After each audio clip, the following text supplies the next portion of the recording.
एकबुर्जी प्रकल्पामध्ये सद्यस्थितीत केवळ 10% एवढाच पाणीसाठा शिल्लक आहे।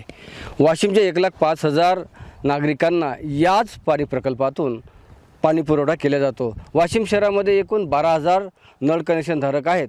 तसेच जे काही रुग्णालय आणि इतर आस्थापना आहे यांना याच प्रकल्पातून पाणी पुरवठा केला जातो। मात्र या पाणी प्रकल्पातील जो पाणीसाठा आहे तो केवळ 10%वरच आल्यामुळे वाशिमकरांना दर 10व्या दिवशी पाणी पुरवठा केला जाते आणि हा जो काही तोकडा पाणी पुरवठा केला जात आहे त्यामुळे नागरिकांचे पाण्यावाचून हाल होत आहे। या एकबुर्जी प्रकल्पातील जे 3 मोटर पंप आहेत त्यातील 2 पंप बंद पडले असून एकाच पंपाद्वारे केवळ 15 तास एवढाच पाणी उपसा होत आहे। त्यामुळे वाशिमकरांना तोकडा पाणी पुरवठा करण्यात येत आहे।